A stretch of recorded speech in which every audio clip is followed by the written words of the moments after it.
Viral satu sumur, disedot banyak pompa air.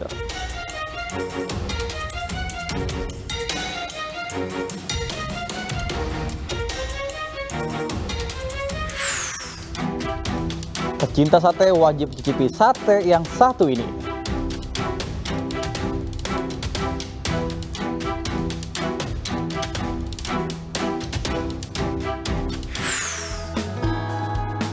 PSSI resmi merilis 21 pemain timnas Indonesia U17 yang akan berlaga di Piala Dunia U17.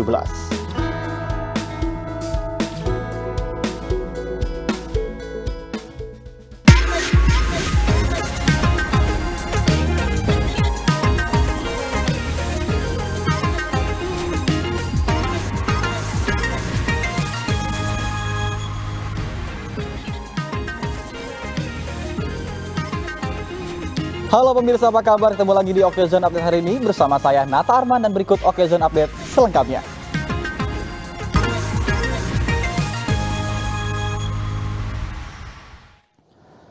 Informasi Oke Zone Update hari ini kita awali dengan kabar dari Bima, Nusa Tenggara Barat. Sebuah sumur di Bima ini viral lantaran mampu menampung puluhan pompa air. Wah, nggak bahaya tah?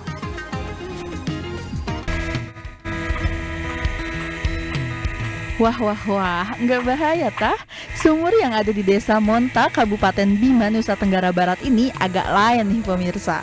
Kalau biasanya satu sumur dipakai untuk satu atau dua pompa air, sumur yang satu ini mampu menampung belasan bahkan puluhan pompa air milik warga.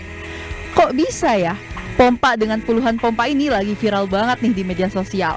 Soalnya puluhan pompa ini secara bersamaan menyedot air dari sumur yang sama. Sumur berdiameter hanya 1 meter dengan kedalaman 15 meter ini jadi sumber mata air warga. Air dari sumur ini bisa dipakai untuk mencuci, minum, hingga masak loh pemirsa. Nah, ini bukan sumur umum, sumur pribadi. Hanya gotong royong dengan masyarakat cari batu di gunung untuk temboknya. Dan kebetulan juga mata air di sini ini tidak pernah kering. Kami minta kepada pemerintah untuk membantu kita dengan apa adanya, borkenada ke apa dengan bak yang sangat besar buat penampung air supaya kita merata. Air dari sumur ini bisa dipakai untuk mencuci, minum, hingga masak loh pemirsa. Yang hebatnya lagi nih, sumur ini nggak kering walau dihajar kemarau panjang. Karena sumur ini dekat banget sama sumber pegunungan Mangga Ancol di sana. Karena kondisi ini, warga sekitar kini berharap pemerintah dapat membantu warga untuk membangun bak penampungan yang layak. Wah, semoga cepat terwujud ya harapan warga ini. Dari Bima, Nusa Tenggara Barat, Edi Irawan, iNews melaporkan. Pemirsa, lansia di Durensawit, Jakarta Timur menjadi korban hipnotis saat sedang berolahraga pagi.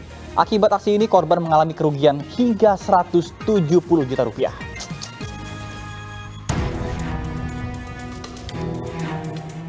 Dari rekaman CCTV, seorang lansia bernama Wijayanti 73 tahun tengah berolahraga pagi seorang diri di Jalan Bambu Ori Raya, Durensawit, Jakarta Timur.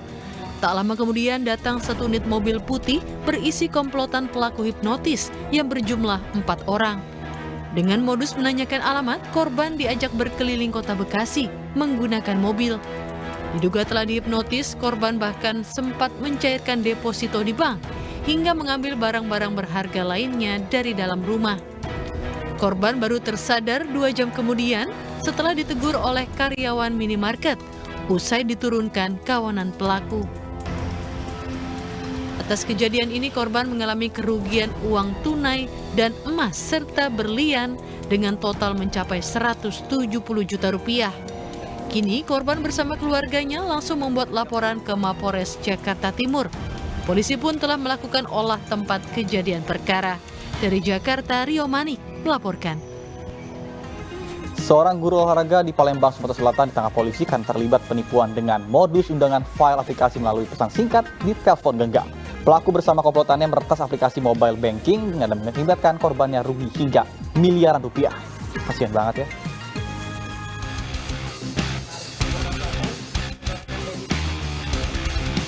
Polisi menangkap pria berinisial DA 30 tahun yang sehari-hari berprofesi sebagai guru olahraga di sebuah sekolah dasar di Sumatera Selatan. Bersama dua rekannya, DA terlibat penipuan dengan modus undangan file aplikasi di telepon genggam.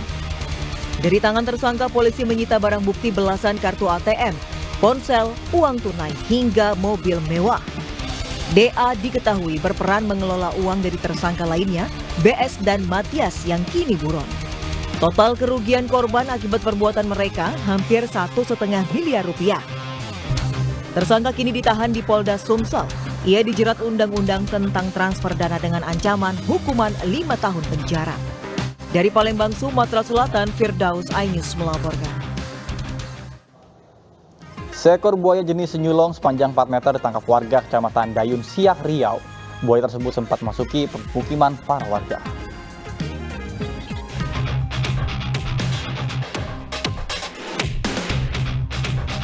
Warga Siak, Provinsi Riau berhasil menangkap buaya jenis sinyulong sepanjang 4 meter di sekitar permukiman warga. Buaya kerap muncul dari danau dekat permukiman warga sejak bulan Oktober lalu. Mengantisipasi agar tak memakan korban, buaya ditangkap warga bersama petugas BKSDA Riau. Kalau masyarakat telah menangkap buaya tersebut dengan alasan dikhawatirkan adanya korban. Buaya jenis sinyulong ini tidak termasuk buas. Buaya sinyulong selanjutnya dibawa untuk dilepas liarkan ke habitatnya.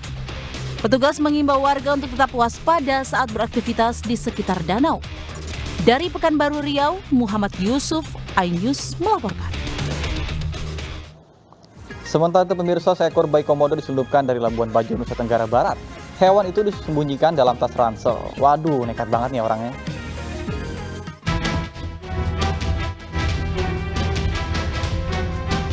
Seekor bayi komodo diamankan petugas Badan Karantina Pertanian di Pelabuhan Labuan Bajo, Manggarai Barat, Nusa Tenggara Timur. Bayi satwa dilindungi ini sebelumnya disimpan dalam tas ransel untuk diselundupkan ke luar pulau. Kasus itu terungkap saat petugas memeriksa salah satu truk pengangkut pisang yang hendak menyeberang ke Sape, Kabupaten Bima, Nusa Tenggara Barat. Saat diperiksa, sopir truk mengaku menerima tas yang dititipkan seorang pria berinisial H. Sopir mengaku sempat curiga karena tas ransel itu terus bergerak. Setelah mengamankan bayi komodo, pihak karantina kemudian menghubungi Balai Taman Nasional Komodo. Polisi pun bergerak cepat dan menangkap pelaku berinisial H dan 5 orang lainnya yang terlibat penyelundupan satwa langka itu. Dari Labuan Bajo, Nusa Tenggara Timur, Gecio Viana, iNews melaporkan. Pemirsa, Kabupaten Kebumen memiliki banyak objek wisata yang cukup mengundang decak kagum bagi para wisatawan. Salah satunya adalah objek wisata Sagara View of Karangbolong. Objek wisata ini memiliki pesona alam yang luar biasa yang berbatasan langsung dengan Samudra Hindia.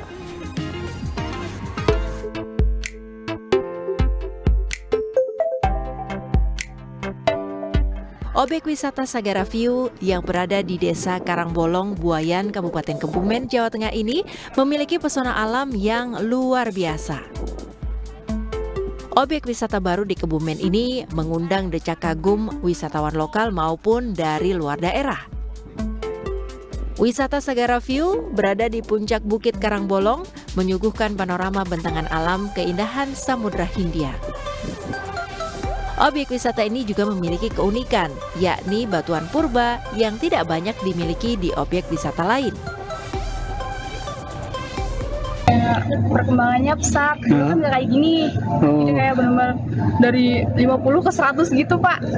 Lebih bagus sekarang? Iya, dari pemandangannya sih.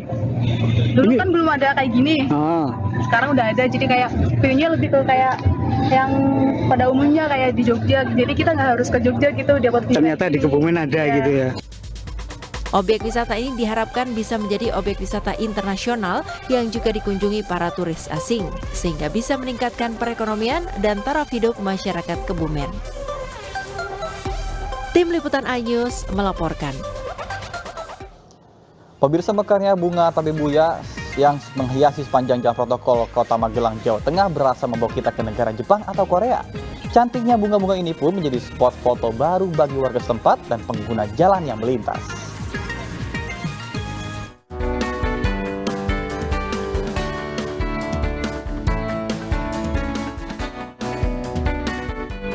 Cantik dan indah, Itulah ungkapan kita saat melihat dan menikmati suasana jalanan di kota Magelang.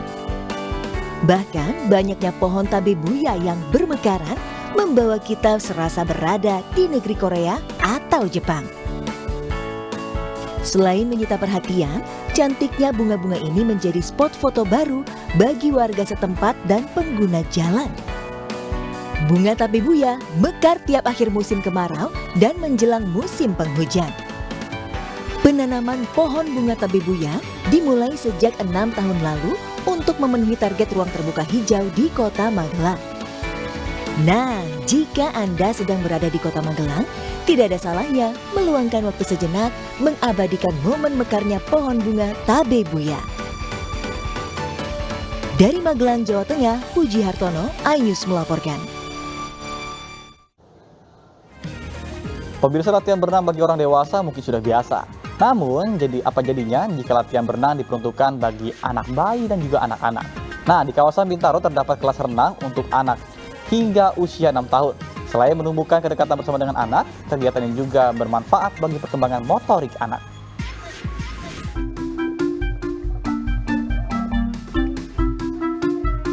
Anak-anak yang lucu dan menggemaskan ini sangat antusias mengikuti kelas renang Aquatic Baby, yakni kelas renang independen khusus anak usia 3 bulan hingga 6 tahun yang mengadaptasi konsep baby swimming dari Inggris. Ada sebanyak 3 tingkatan kelas, yaitu kelas baby untuk usia 3 bulan sampai 3 tahun, kelas toddler usia 3 sampai 4 tahun, dan kelas kids usia 5 sampai 6 tahun. Kelas renang ini melakukan pelatihan sambil menyanyi hingga terasa menyenangkan sesuai dengan karakter psikologis anak yang gemar bermain. Peralatan seperti pool boy, kickboard, diving rings berfungsi sebagai alat bantu untuk pegangan, mengambang hingga tumpuan untuk berenang dan menyelam. Kelas renang bermanfaat bagi perkembangan stimulasi otak dan motorik serta menumbuhkan rasa percaya diri anak.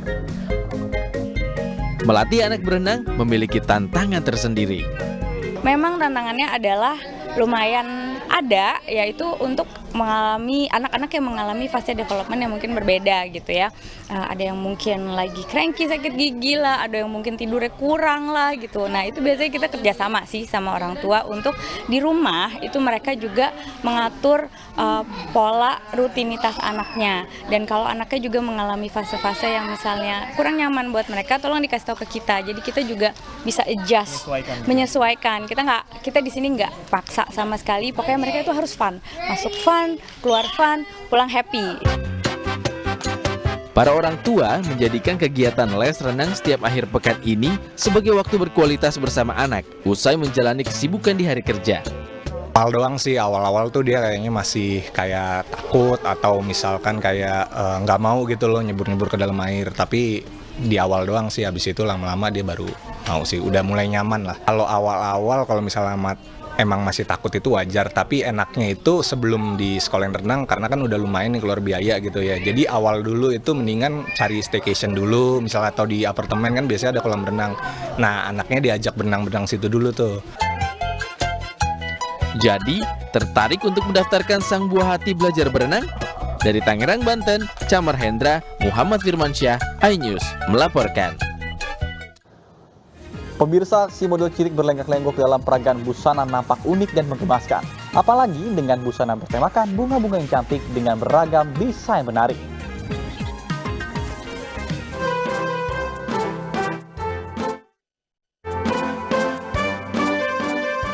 Puluhan anak ini unjuk kebolehan dalam ajang Superstar Model Indonesia 2023 menampilkan busana-busana super cantik nan menawar bertema bunga di salah satu hotel di Jakarta. Anak-anak dengan rentang usia 4 sampai 16 tahun ini berlenggak-lenggok mengasah kepercayaan diri mereka di atas panggung, memamerkan busana-busana yang mereka kenakan. Model-model cantik ini tak hanya berasal dari ibu kota, tapi juga dari penjuru daerah di Indonesia. Selain menjadi wadah menyalurkan bakat anak dalam modeling, di sini juga ajang para desainer memamerkan produk busana terbaik mereka. Flower itu kan apa ya, melambangkan keanekaragaman budaya Indonesia. Terutama ini tadi aku lihat maskotnya itu bagus banget. Jadi luar biasa. Itu bisa jadi inspirasi juga untuk para desainer-desainer Indonesia lain. Para model cilik ini pun berharap bakat mereka juga bisa menjadi prestasi dalam melanjutkan pendidikan dan meraih cita-cita. Senang dan gembira. Harapanku bisa mengajar anak-anak yang belum bisa menjadi model. Belajar latihan catwalk otodidak di rumah. Dan yang pastinya aku nyiapin mental aku selama kesini, gimana proses belajarnya aku, gimana proses untuk public speaking. Karena ini sesuai dengan apa yang saya harapkan cita-citanya sebagai modeling profesional dan aktor seni peran. Ajang ini diharapkan dapat memberi pengalaman pada anak, sekaligus mengembangkan keterampilan dan sosialisasi mereka sehingga menjadi pribadi yang percaya diri sesuai dengan bakatnya. Di Jakarta, Vidya Ramadhani, Guntur Zulkarnadi melaporkan. Pemirsa, apakah Anda penggemar kuliner sate? Jika iya, Anda wajib mencoba sate Godzilla atau sate jumbo yang satu ini. Sate ini dari bahan daging ayam terbilang unik karena ukurannya yang sangat besar dan panjang menyerupai dakochi di Korea.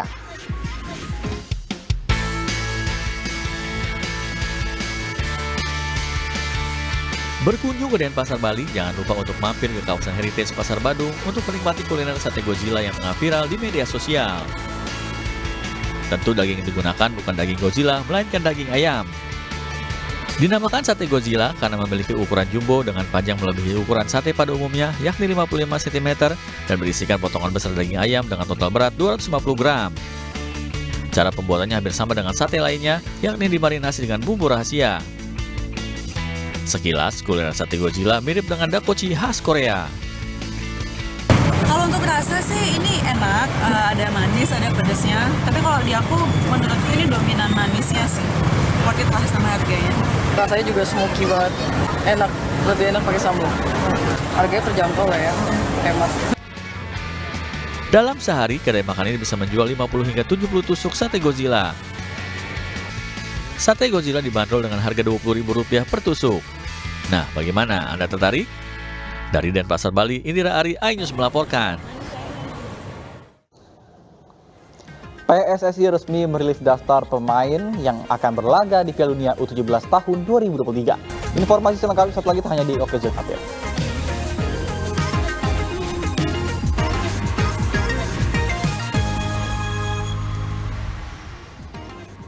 Terima kasih Anda masih bersama kami pemirsa di Okezone Update. PSSI resmi merilis 21 pemain timnas Indonesia yang akan berlaga di Piala Dunia U17. Dari 21 nama terdapat 2 pemain diaspora yang mentas di Brazil dan Jerman.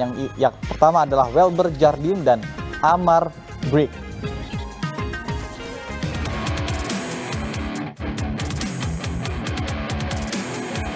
PSSI merilis 21 pemain timnas Indonesia yang akan berlaga di Piala Dunia U17 2023.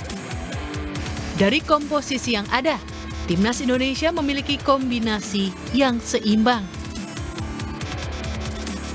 Dari 21 nama, pemain langganan seperti Iqbal Gwijangge, Sultan Zaki, Kafiatur Rifki, Arkan Kaka, dan Nabil Ashura masuk dalam tim yang dinahkodai Bima Sakti. Sementara 2 pemain diaspora juga terpilih menjadi bagian dalam tim, yakni Welber Jardim dan Amar Brkic yang mentas di Brazil dan Jerman. Piala Dunia U17 akan dimulai pada 10 November hingga 2 Desember 2023. Timnas Indonesia akan bergabung di dalam grup A bersama Ekuador, Panama, dan Maroko. Jelang Piala Dunia U17, timnas U17 Maroko dan Panama telah tiba di Indonesia. Sama-sama tergabung di grup A, kedua tim akan berjumpa di laga perdana pada 10 November mendatang.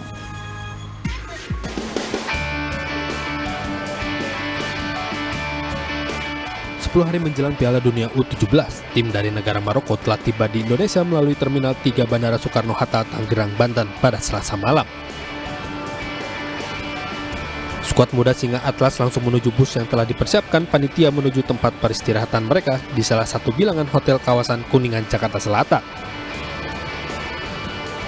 Para tim Maroko akan kembali melanjutkan penerbangan menuju Surabaya, Jawa Timur dan tiba pada Rabu siang.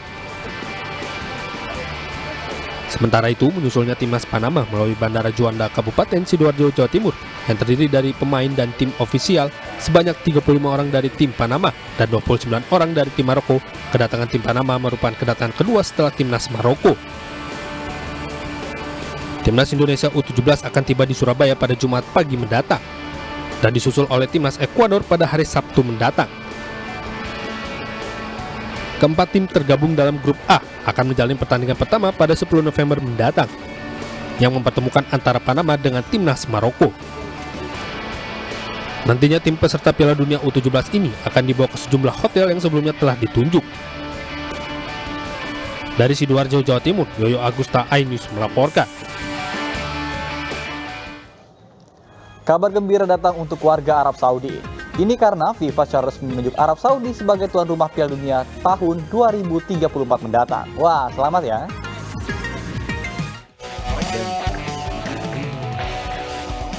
Arab Saudi terpilih sebagai tuan rumah karena berstatus calon tuan rumah tunggal hingga batas waktu akhir Oktober 2023 ini. Penunjukan Arab Saudi sebagai host Piala Dunia pun dikait-kaitkan dengan upaya negara tersebut memajukan sepak bolanya dengan mendatangkan sejumlah bintang dunia. Gelombang besar itu ditandai dengan kedatangan mega bintang Cristiano Ronaldo yang bergabung dengan klub Liga Pro Arab Saudi Al Nassr sejak Januari tahun ini.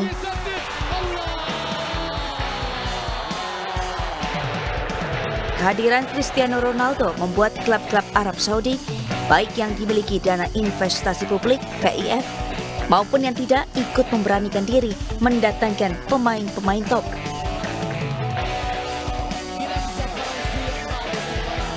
Al-Ittihad misalnya berani mendaratkan Karim Benzema dari Real Madrid untuk menemani bintang Prancis lainnya, N'Golo Kante.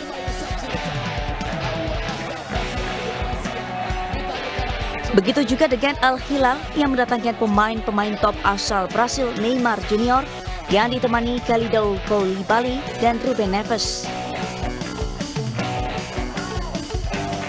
Perkembangan sepak bola Arab Saudi pun benar-benar menonjol semenjak kehadiran Cristiano Ronaldo. Prestasi klub-klub Arab Saudi di kompetisi antar klub Asia juga ikut meningkat semenjak kedatangan pesepak bola 38 tahun itu. Dengan serangkaian efek di atas, tak heran jika penunjukan Arab Saudi sebagai tuan rumah Piala Dunia 2034 tak lepas dari kehadiran Cristiano Ronaldo dan sederet pemain bintang lainnya.